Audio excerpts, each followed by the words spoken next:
They say silence is golden. But that night, silence was a scream. It was louder than the music, sharper than crystal, and colder than the marble beneath my knees. I had only meant to help. A waiter was stumbling through the crowd, his tray wobbled, and I instinctively reached out. In the motion, my hand nudged a wine glass. Just a splash, just a second. But that second became eternity. The crimson wine hit the floor like blood, and before I could apologize, his hand cracked across my face. My father, in front of everyone. I fell, my cheek burning, my heart numb. The world stopped for a moment.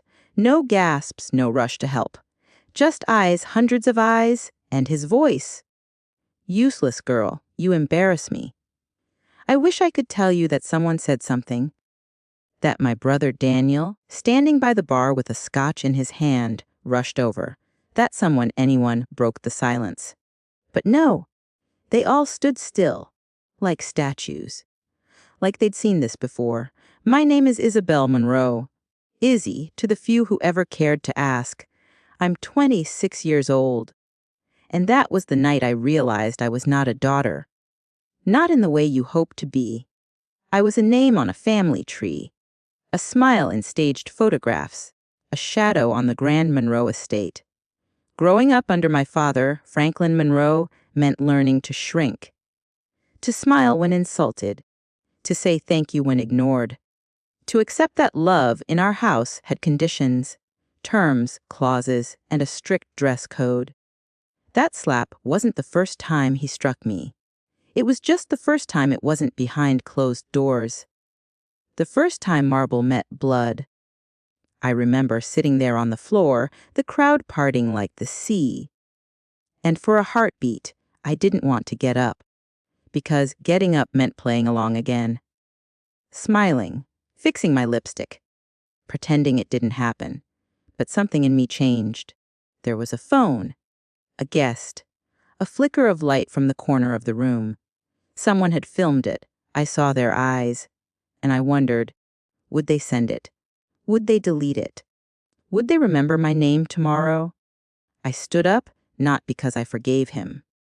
Not because I had the strength. But because the marble was cold, and I didn't want him to see me crumble. Daniel looked away. Mother's portrait watched from the wall. And I walked out, no coat, no purse. Just the sting on my cheek and the echo of his voice. I didn't know where I was going, only that I was done standing still. If you've ever been made to feel small by the very people meant to protect you. If you've ever been humiliated, then ask to apologize for bleeding, stay. Because this is the story of how I stopped being his reflection and became my own flame. And if my voice feels like a piece of yours, if this story finds a crack in your silence, please like it, share it, and subscribe to this channel. Leave a comment below, even just a dot to say you are not alone. The night air bit at my skin like it wanted to remind me I was alive, sharp, unforgiving, and real. I had no coat, no wallet. Just a thin silk dress that had once belonged to my mother and a phone with 3% battery. My heels clicked against the sidewalk like accusations. Every step echoed louder than the last. I didn't cry. Not yet. Some part of me believed if I could make it to the train station, I'd be fine. But I didn't know where I was going. Just away. As far from Monroe Manor as I could get before the battery died and reality caught up. I sat at a bench near 34th and Elm. Frost glistened on the wooden slats. My hands trembled as I opened my phone. No missed calls, no messages, so I started dialing, one by one. Friends. Old classmates. People I hadn't spoken to in months. Years. Hey, it's Izzy. I just need a place to crash for the night. Just one night. Voicemail, voicemail. An apology. Another voicemail. I lost count around call number 20, but I kept going. Because if I stopped, the cold would catch up. And worse, the loneliness. Finally, around call 53, someone picked up. Amber, my roommate from college. We hadn't spoken in almost 3 years. Isabel, she said, voice hesitant. I opened my mouth to answer, but no words came out. Just this sound, like a breath that had been held in for too long. She said she was in Chicago now. Far, too far, but she stayed on the phone with me. For 26 minutes. Until my battery died. Just a voice in the dark, telling me, you're not crazy. You don't deserve that. It started snowing. I tucked my hands under my arms, watched the city blur, and waited for something, anything, to make me feel real again. And that's when he showed up. Dean. He was a barista at the cafe near the art school I dropped out of. He didn't know my last name. Didn't know my father. Didn't ask questions. Just sat beside me on that icy bench with 2 cups of hot tea and a spare hoodie. You look like you hate the world, he said, smiling gently. I almost laughed. I don't hate it, I just don't trust it. He didn't pry. Didn't offer solutions, just warmth. Simple. Real. He gave me the hoodie. Paid for my Uber. Wrote his number on the sleeve. Said, you don't owe me anything. But if you need someone to talk to, not someone to fix you, just talk. Text me. And just like that, someone I barely knew did more for me in 1 hour than my family had in years. That night, I slept on the floor of an Airbnb I booked with the last 76 in my checking account, curled in that oversized hoodie, holding onto the tea until it went cold. The slap didn't hurt anymore. Not the way it did at first, but the echo stayed, louder in the quiet, thicker than the dark. And I realized I'd have to start over, not just somewhere new, but as someone new, someone who didn't wait for rescue, someone who built her own fire. The 3rd morning after I left, I found it. Slid under the door like a whisper I didn't ask for. The envelope was heavy. Cream, colored paper, sharp edges, initials embossed in gold FM, Franklin Monroe. No return address, no stamp. Just silence delivered in style. For a second, I didn't want to open it. I stared at the edge of that envelope the way you look at something that once broke you, like a photograph of a wound. But I did open it, because no matter how far I had run, I was still his daughter. Still tethered to that house by decades of expectation and inheritance. Inside was 1 page. Isabel, I trust you've had your dramatic escape. When you're done sulking, your room is still here. Your childish behavior cost me a very expensive evening and a few priceless connections. Let this be the end of your rebellion. Your place is at home. Father, no apology, no remorse, just control, packaged in expensive ink and smug indifference. My hands trembled, not from sadness, but fury. He still didn't see me. Still thought I was just a pawn he could pull back onto the board whenever he pleased. But I wasn't that girl anymore. Not after the bench. Not after Amber's voice in the dark. Not after Dean's hoodie still wrapped around my shoulders. He didn't even sign it with love. Not even Dad. Just Father. Like a title. Like I was an employee out on unauthorized leave. I ripped the letter in half. Then again. Until the pieces were small enough to fit in the trash, can without giving them dignity. That day, I went to the employment center. No makeup.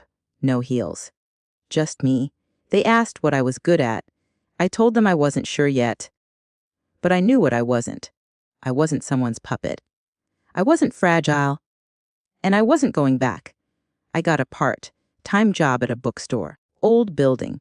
Smelled like dust and forgotten love stories. The owner, Mrs. Evans, was 72 and had hands that trembled but eyes that didn't miss a thing. She handed me a stack of returned journals one day and said, "Here. Right. You look like someone who needs to bleed a little more before they can breathe." So I did. I wrote at night. Every night. Poured my memories onto paper. The slap, the silence, the letter. And that last look in Daniel's eyes as I left the house. A mix of pity and permission. I wrote until my hand cramped. Until my past made more sense in ink than in memory. And one night, I left the bookstore after closing, walked 2 blocks, and saw a small note taped to the cafe window. Dean's Cafe. It read, "We're hiring. No experience needed. Just good stories." I stared at it for 5 full minutes, then stepped inside. He was wiping tables. Looked up. Smiled like I hadn't disappeared for a week. "You came back," he said. "Sort of." I answered, and handed him my name. Not my RA not my history. Just my name, Izzy No Monroe, no marble. Just me. It's strange how people treat you when they don't know your last name. You're just a girl behind a counter, a voice behind a register, not a daughter of Franklin Monroe. And that felt like peace. Dean's Cafe was nothing like my father's estate. There were no chandeliers, no tuxedos, no champagne towers balanced on trembling stems. Just coffee. Warm, bitter, honest. There, people smiled with their eyes, laughed with their full chests, tipped extra when the music hit the right memory. I started out wiping tables, then moved to the register. By the second week, I knew how to make his grandmother's special cinnamon oat latte, and which regulars needed a little extra kindness in their cup. And Dean, he never asked about the bruise on my cheek, or the night I came in shivering, or why my hands shook when the bell above the cafe door rang too loud.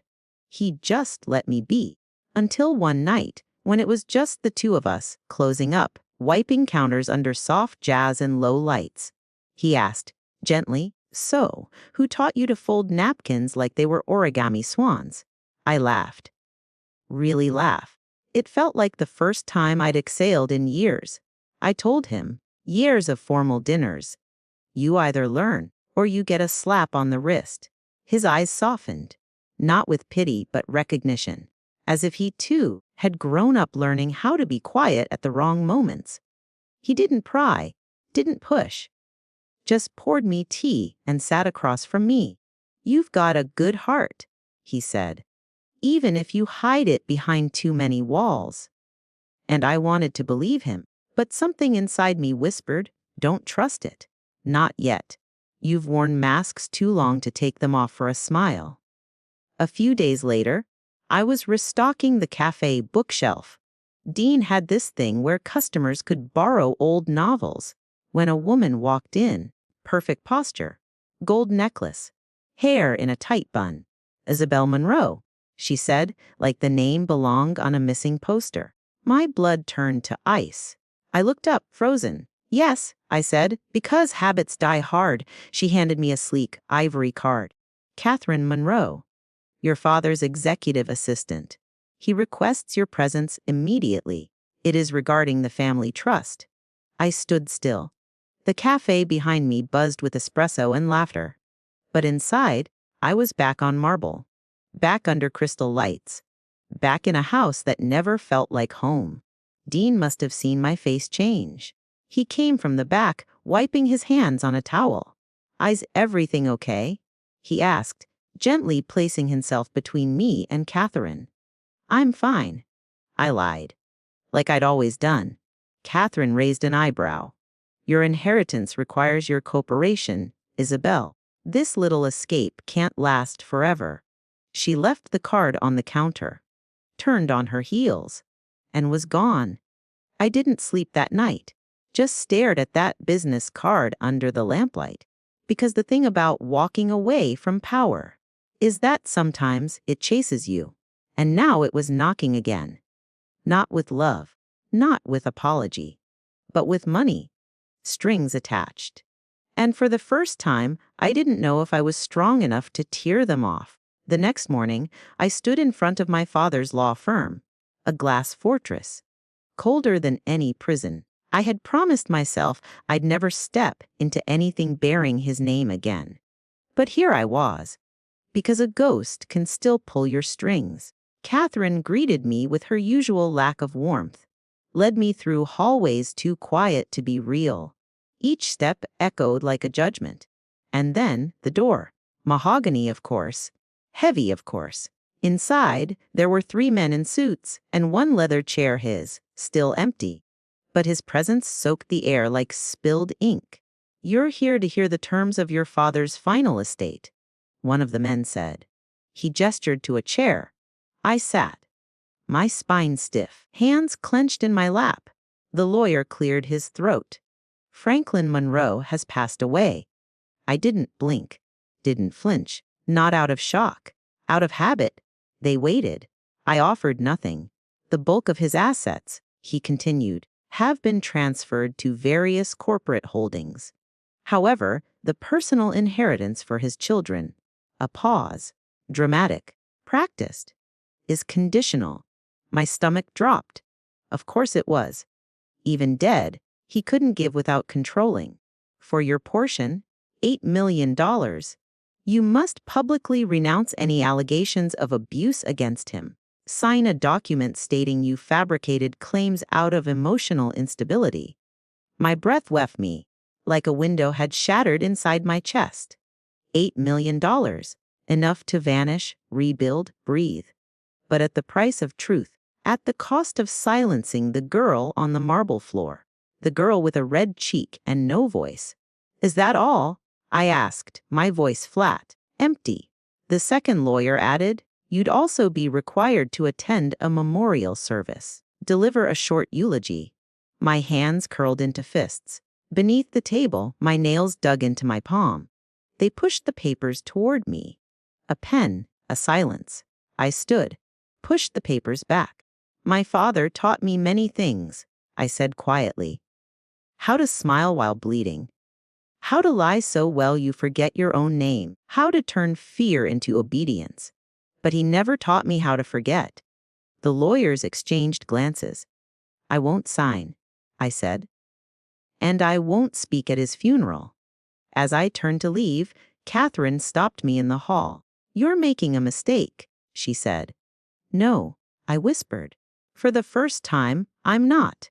I walked out into the blinding sun, and the weight began to lift. Not all at once, but like morning fog peeling back from a broken city. Back at the cafe, Dean waited. I told him everything, not for sympathy, just to let it out. He didn't interrupt, didn't judge, just said, "Truth costs, but silence ruins." That night, I cried. Not for him. For me. For the years I lost trying to become someone lovable in a house that couldn't love. And for the first time, I didn't dream of marble floors. I dreamed of dirt paths, warm coffee, and hands that never raised in anger. But the past wasn't done yet. It never is. 2 days later, a man showed up at the cafe. Not in a suit, but his smile didn't reach his eyes. "Miss Monroe," he said, holding out a small black envelope. "There's more to your father's story. He left you something else. Something not in the will." I stared at the envelope, because even in death, my father's game wasn't over. The envelope was smaller than I expected. Plain, matte, heavy. There was no seal, no initials, just my name in faint block letters. And the moment it touched my palm, I knew this wasn't kosher. This was a doorway, one I didn't ask for, one I didn't want. I didn't open it at the cafe. Didn't want Dean's eyes on me. Didn't want comfort, or concern, or kindness. I needed silence. I needed to feel the weight of that envelope alone. So I walked, for hours, past gas stations and playgrounds and shuttered antique stores, until my legs trembled, until the world quieted, and I found myself outside an old church with no name, just stained glass shattered in 3 places. I sat on the stone steps, sunlight creeping through the clouds like fingers reaching toward a secret, and I opened it. Inside was a single flash drive, and a note, typed. So sterile it chilled me. "For your eyes only. Everything I never said, and everything you never knew. You were never weak, just inconvenient." My hands shook. Not from fear, not entirely, but from the way his voice lived in those words. Detached, controlled, still playing God. There was a public library a few blocks away. I walked in like I was floating, asked for a computer, logged in. It took a second for the files to load. 3 folders. Monroe Assets. Catherine. My name. His last game. I clicked. There were videos, dozens. Security footage. Some I remembered. Birthday parties, school recitals, Sunday brunches. And others I didn't. I clicked on one labeled June 14, 2008. It played on a loop, a quiet room. The grand piano. May, 10 years old, sitting stiffly, him pacing. And then, the slap, the same angle, the same sting. A seam I'd buried so deep, I thought it had rotted. And then, another clip. A conversation between him and Catherine. She's not ready for the trust fund, Catherine said. She's too emotional. You need to tighten the reins. She's just like her mother, he muttered. All heart, no spine. I slammed the laptop shut. The librarian looked up. I forced a smile. But inside, I was drowning. Why would he keep these? Why record them? Why give them to me now? Control. Remorse. A final cruelty disguised as honesty. I left the library with the flash drive in my coat pocket. It felt like it was burning a hole through the fabric, like it wanted to be seen. Exposed. Dean was locking up the cafe when I returned. He looked at me, long and quiet. You opened it. I nodded. You okay? Nope. I handed him the flash drive. I need you to see it, I said. If I'm crazy, I want someone else to witness the shape of the madness. We went upstairs, sat on the floor with the laptop between us, watched the videos in silence. By the 5th one, Dean was pale, jaw tight. He kept all of this, he said, like trophies. I nodded. But why give them to you? He asked. I think. I swallowed. I think he wanted me to forgive him. Or maybe he wanted me to need him again.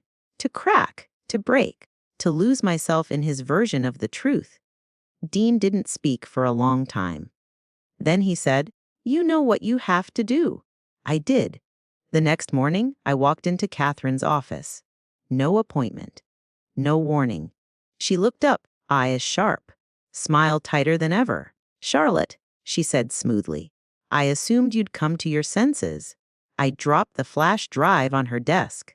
No, I said. I came to return your lies. She blinked. I know about the trust fund. About the manipulation. I know you coached him to rewrite the will. To trap me. Her face didn't change.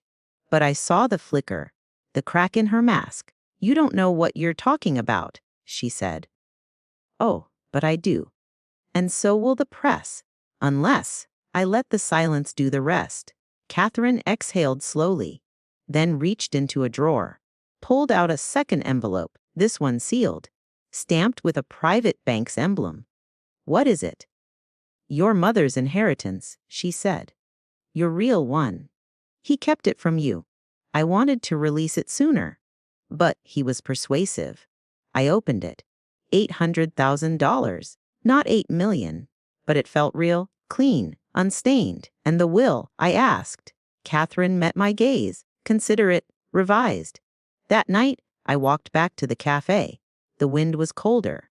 But my chest felt warm. I wasn't rich. I wasn't healed. But I had something no amount of inheritance could fake. Truth. My truth.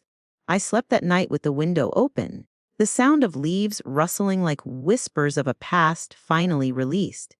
But just before sleep took me, a thought crept in. If he gave me that flash drive, what else was out there? And why did he wait he was gone to tell the truth? The letter came 2 days later. No return address, no fancy stamp. Just my name, again written in the same cold, mechanical typeface. Dean found it tucked under the cafe door at dawn. He didn't open it, just left it on the kitchen counter beside a mug of chamomile and a note that said, This one's yours. No one else should read it first. I stared at the envelope for hours. Didn't touch it. Didn't breathe too close. It felt radioactive, like if I opened it too fast, the past would explode all over again. But I had to know. Even if it shattered me, I unfolded it slowly. The paper was thin, yellowing. Typed, 1 page. Charlotte, if you're reading this, it means I'm no longer alive. That truth should bring you relief. I know I was never the father you needed or wanted. I raised you to be tough, cold, strategic, like me. But you never broke, and that was your failure. And your victory. You were never the child I wanted. You were something worse, a reflection, a possibility I didn't know how to manage. I didn't love you, but I saw you. Every stubborn breath, every refusal to bend, that terrified me. You became the only person I couldn't predict. I didn't give you the trust fund because you weren't obedient.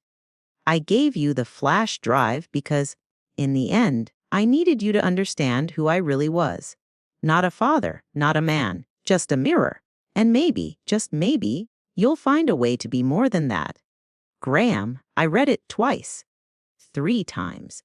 It wasn't an apology. It wasn't even regret. It was a confession. A man handing off the weight of his own emptiness. Wanting to be understood even in his absence. It should have made me angry. But all I felt was hollow. Like he'd carved out a part of me I didn't know I was still protecting. I sat by the window and let the sunlight hit my face. He was gone, really gone. And yet, there he was. In every line, every word, still pulling strings. Still feeding poison through polished phrases. Dean came in quietly, sat across from me. I handed him the letter. He read it silently. Then looked up. You okay? I shook my head. I don't think I'll ever be okay, but maybe I'll learn how to breathe again. Dean reached for my hand. I think that's enough for now. A week passed. Then 2. I donated the flash drive to a journalist friend from college. Told her to do whatever she wanted with it. Tell the world. Or burn it. I didn't care anymore. I moved out of the apartment above the cafe. Rented a small cabin 3 hours north, near a lake. Quiet. Still, I planted rosemary by the window. Hung a wind chime near the porch. Started sleeping with the windows open again. I spent mornings writing. Not about him, but about me. The girl who learned to stay silent in golden rooms. The girl who learned to bleed quietly on marble floors. And the woman who walked away, not stronger, not perfect, but free. One afternoon, I got a call from the lawyer. Catherine had stepped down as executor. Transferred everything to me. No conditions. The house, the bank accounts, the estate, the land in Vermont I never knew he bought. All of it. Mine. And I didn't want it, but I took it. Because starting over doesn't always mean starting empty. I sold the house, gave the proceeds to a foundation for abused kids, put the land under conservation. Kept one thing, his pocket watch, not because I forgave him, but because sometimes reminders are anchors.